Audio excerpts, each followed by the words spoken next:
Hello everyone, my name is Pukar Dhital. I'm an English instructor and today we're going through the chapter Expressing Reasons of Grade 5. So let's begin the chapter. So let's begin Unit 2, chapter title, Expressing Reasons. So to begin with, let's first observe this picture, okay?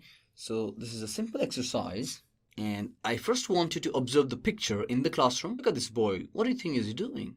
And again, look at these number of students here. See, they seem very happy. Finally, again, look at the third picture. Observe the picture, and then we will observe the question and answer here. A. Why is he weeping? Meaning, why is he crying? He's weeping because he has lost his book. Why are they so happy? And now, why are these children here so happy? They are so happy because they have won the tournament. Finally, why are they so excited? They are so excited because they are going on a picnic. Now, remember, the title of the chapter is Expressing Reasons. So in all this question, there's a very good reason why the boy is weeping. Why? Because he has lost his book. See? Why are they so happy? Because the reason is they have won the tournament. Why are they so excited? They are so excited because they are going on a picnic. So you see, the chapter is all about how, in what manner, can we express the reasons? We believe that everything has a reason. So in what way do you express such reasons? Now, let's go further. Now, on the basis of what we did earlier, we can make a similar conversation, giving a good reason. So first, let's make a question, and then let's express the reasons. Absent yesterday. So it could possibly be, why were you absent yesterday? Possible answer is likely to be, I was absent yesterday because, now here is his reason, because I missed the bus. See? Now, similarly, let's look at number 2. Why did you go to the bank?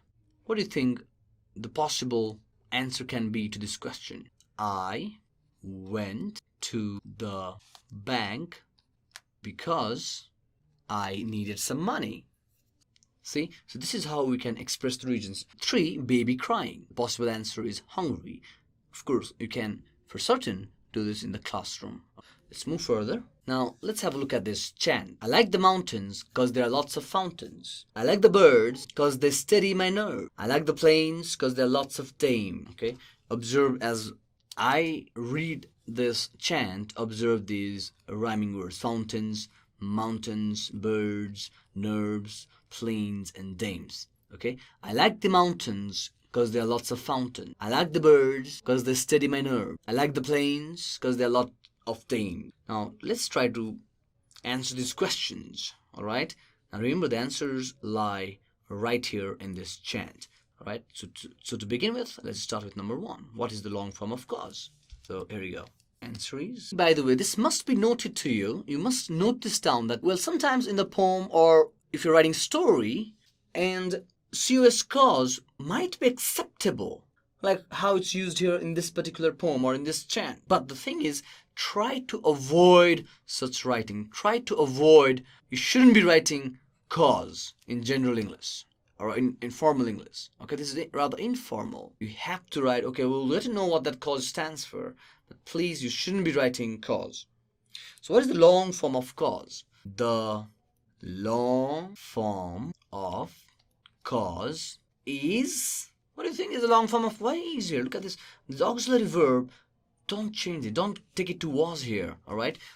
Answer it as asked in the question here. Okay. The long form of cause is because. And you should always use because and not cause, by the way. Again, let me reinforce you. Always use because. You cannot write cause. Don't write cause. Sometimes if you're writing a story or a poem, well, to a certain extent, yes, the form cause can be acceptable, like the one it's accepted here in this poem or chant. But in general English, in formal English, when you write English, always use because. Anyways, right now we've answered it. The long form of cause is because. Now let's look at number 2. Number 2. Why does the man like the mountains? And look at the auxiliary verb. It's asked in simple present, does. Always bear that in mind, okay? So if you read the poem again, I like the mountains because there are lots of fountains. So he likes the mountain because there are lots of fountains, okay? usually in most of the cases, answer begins from the question. Always remember that answer always begins from the question itself. Okay, so here you go. Why does the man like the mountain? The man, because here is does simple present, we take this like to simple present. The man likes the mountains because there are lots of fountains. Okay, now in a similar manner, I want you to do number C. What do the birds do? Look at that. I like the birds because they steady my nerve. Okay, so the answer lies right there. The birds steady the poet's nerves. See? And finally, why does the man like the plains? The man, again, does simple present, likes the plain because there are a lot of dames. Again, the answer lies right there in the chant. You can do it in the classroom. Let's move further. Now we have an amazing story here. I'm sure you all love a story, don't you? Now, before we go with this story, I want you to first observe the picture. Look at this. What do you see here? A beautiful picture. And here we have, what do you call this? A crab. And here we have a crane. Okay? Be a good observer. Observe the picture. Take some time. And then after observing the picture, you can say to a teacher or to a friend that what you can see in the picture. Now, have you done that? Let's observe these two questions here again. What do you see in the picture? See, just like I asked you just now. What do you see in the picture? Take a time to tell your teacher what have you noticed in the picture. Okay, and for the number 2, we'll come back to that question in a while. So let's read the story. The title of the story is A Lazy Crane. Once upon a time, there lived a crane by the side of a pond. It was lazy and wanted to eat the fish in the pond without having to work for it. So one day, the crane went to the side of the pond and looked sad. It did not try to catch any fish. There was a wise crab in the pond. He asked the crane why he looked so sad. The crane said that he had heard some fishermen talking about catching all the fish in the pond. That was why he was worried. He also said that if the fish wanted to be safe, he would carry them to another pond every day. See, a very clever crane. So what has happened in the story so far? There's a crane, there's a crab. Let's assume they are friends. And he pretended. Now, see, there's a saying in English, no one serves you free lunch. But he, the crane, wants to eat the fish without having to work hard for it. And he has this very clever idea. Okay, and see, he brings forward this idea and creates this story. See, the story is right here that he created. When the fish heard the crane, they were happy and wanted to go to the new pond. So every day some of the fish went to the cranes. The crane took some fish each day in its beak to a large rock where it ate them and left the bones there. So see, a very, very shrewd crane, a very clever crane. With his vicious idea, he's eating all the fish in the pond or off the pond. Let's move further. The crab saw the fish becoming less in the pond, and it also saw the crane growing fatter. It began to wonder whether the crane was really helping the fish, so it asked the crane to take it to the other pond. The crane agreed to do so. It carried the crab and flew towards the rock. When the crane came near the rock, the crab saw the fish bones and knew that the crane was lying. The crab was very angry. It tightened its claws around the neck of the crane and it snapped its head off. The crane died. The crab crawled back to the pond and told all the fish about the lies the crane had been telling. So see, it's in a way, a crab punishes a very shrewd, very cunning crane. He punished him in a rather horrible manner. See, it snapped its head off. It literally chopped its head off with its claws. Now discuss this story with your friends, all right? Now, remember I told you earlier, there was a question there, and the question was, number 2, why were the fish happy? Now, before you look at this answer, all right, on the screen, maybe you can first write your own answer. And again, we take care of the auxiliary verb here. The fish were happy because they heard the crane saying that he would carry them to another pond for their safety. See, the fish trusted the cunning crane. This is the story. Okay, look at this. Match the words with their meanings.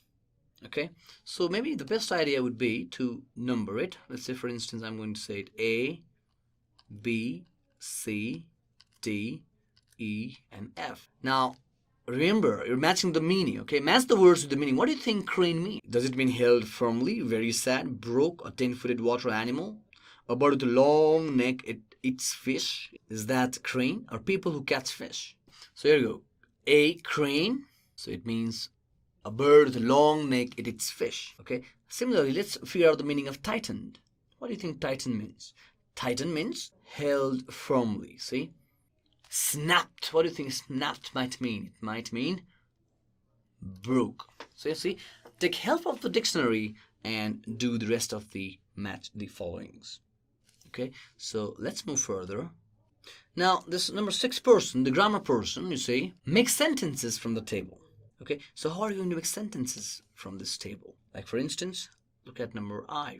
Remember, these are all the reasons, and you'll have to give a proper reason to this statement here. All right?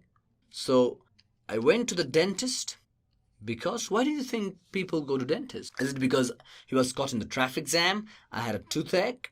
The old one was torn. So he wanted some fresh fruit. The line was busy. He had no license. What is the best possible reason? The reason is I went to the dentist because I had toothache. See? So you just connect this statement to these reasons and give the best possible reason. Every statement has one best reason and you'll have to figure that out. You can take a time and you can do it in the classroom. It's pretty simple. All right? I changed my dress.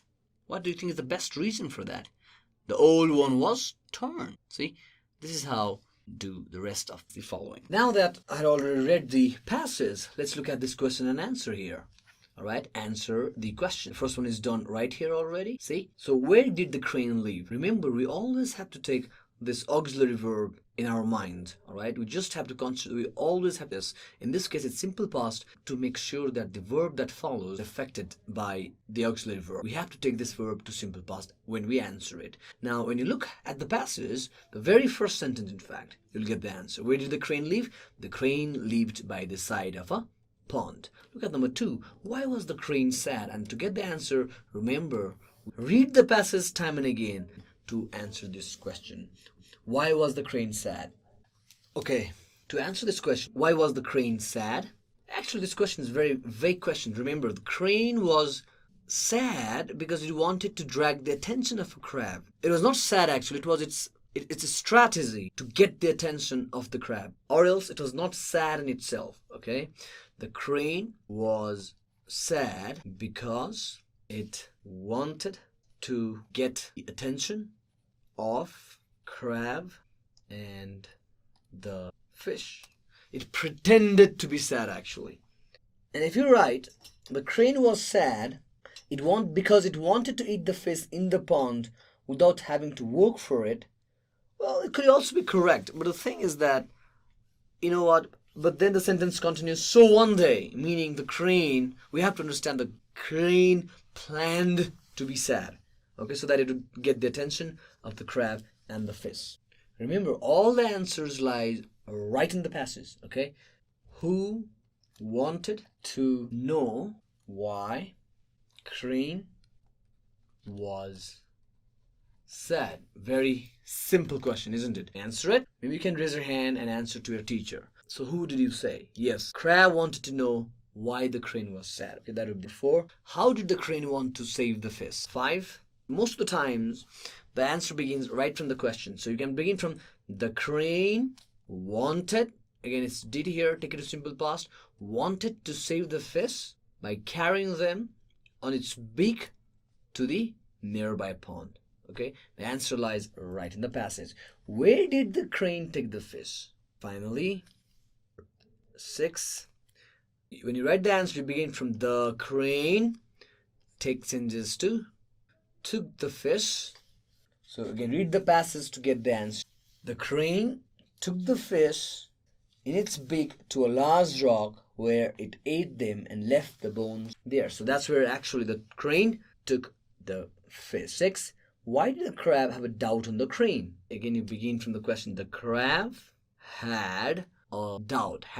Or you can simply write the crab doubted on the crane. Because, see, the last paragraph will give the answer. Because it noticed the fish becoming less in the pond, and it also saw the crane growing fatter.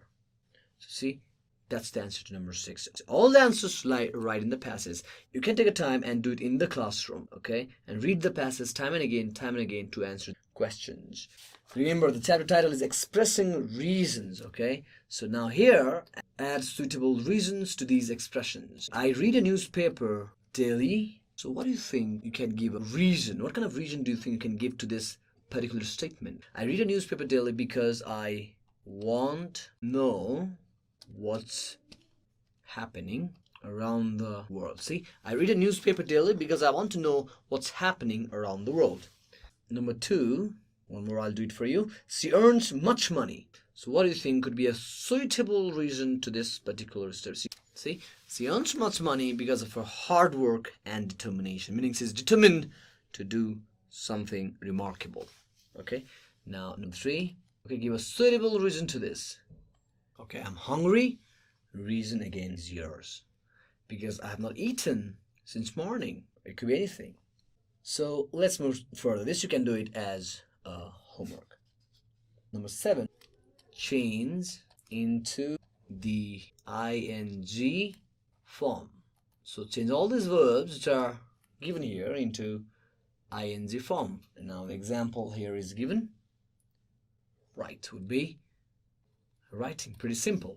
Just to add up to your knowledge, sometimes this is also what we call verb 1, verb 2, verb 3, verb 4, and verb 5. So just for your knowledge, all right? So if I say verb 1, let's say, for instance, verb 1 would be go, all right? So its verb 2 would be go, went. 3, gone. 4, going. And finally, verb 5, goes. Okay, just bear in mind, it's not that you have to recite this thing, all right? This is just one of the concepts, okay? So if it's fly, verb 1 is fly, verb 2 would be flew, verb 3 would be flown, verb 4 would be flying, and verb 5 will be fly. So it's just one of the concepts which I wanted to bear in mind. So this is more like saying change this verb into verb 4, right? Which is ing, see? But if you find it easier to remember as ing form of the verb, that's okay. So similarly, the book says arrive. So it would be arrive, arriving. And then it goes from here. Cycle. This is dance. Then we have drive. Excite. Have leave. Let's move further. Then we have make. Then we have take. Then we have love. Then we have change. Move. Come. So what you do is, as you do it, right, ignore this E letter at last in all these words, and then it will be CHANGING, changing. See, this is how you can do this. So you can do this from itself. All right. So we have one of the reading exercises again. Have a look at this. Read and act. So one of you can become a teacher, and the other one can become a student. Teacher says, teacher, so see, a student has arrived late. Late again? Sorry, sir, says the student. Teacher, what's your excuse this time? Meaning this student is often late. That's why the teacher says, what's your excuse this time? Student, it was because I had to cook myself. Teacher, you're good at making excuses. Student, I won't be late again, sir. Teacher, okay, take a seat. Student, thank you, sir. So this is just a general conversation between a teacher and a student. And you see how humble a student is here. See, he's freaking with the word here. Sorry, right? And he promises to his teacher, I won't be late again. Again, sir, at last. Trying to make it formal. Okay, take a seat. And again, the student says, thank you. So it's more like being formal. Teacher. So now, I'm sure many of you here write crossword puzzle, don't you? So bearing that in mind, here we have one of the exercises here, see? Now, find the plurals of these words in the puzzle box. So which words are these? We have to find the plurals of book, cat, city, bag, wife, lady, bus, calf, bus, ass, fly, mango, library, and apple. First one is done for you. Book, books. Now look for cat. The plural of cat would be? Can you find cats here? Well, I found one right here. So just circle it. Figure out the plural of city, bag, wife, lady, boss, calf, bus, ass, fly, mango, library, and apple. I'm sure you can do it on your own. If you need, you have to take the help of the dictionary, right? Now, if you're wondering about the calf, again, do one for you. Calf, you can go for the calf. Rest, you can do it as a homework and help from the dictionary, of course. 12. Read. Now it says, read about Kumari and write similar paragraph about Ani. Okay, so here what's given in the book is Kumari, 11 years, not meet, not kill animals. So these phrases are given here, which we'll have to change this to a proper meaningful sentence. Okay, sinful, animal rights. So this is how it's written here. My name, Kumari. I'm 11 years old. I do not eat meat because, and it gives a reason here, because you have to kill animals. So to eat meat, you have to kill animals. Now she thinks it is sinful. To add to it, she says, in future, near future perhaps, in future, I work for animal rights. So see how these word or phrases given here have been changed into a small paragraph. My name is Kumari. I'm 11 years old.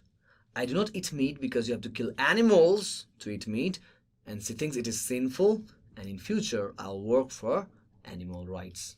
In a similar manner, now you can work for Ani here.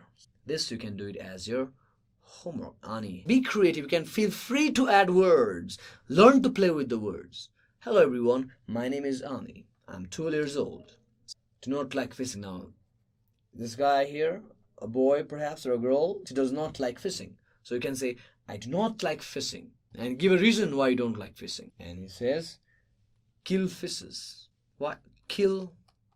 Because to go fishing, or fishing simply means you have to kill fishes. That's why perhaps Ani doesn't like to kill fishes or fish. Okay? Now he thinks it's wrong to kill. Now he's going to run a campaign. I will run the campaign. Save the fish campaign. Save the fish. Now your task is to change this to a wonderful, sweet paragraph. Alright? Do not hesitate to add words to it and make it more meaningful. Make it more creative.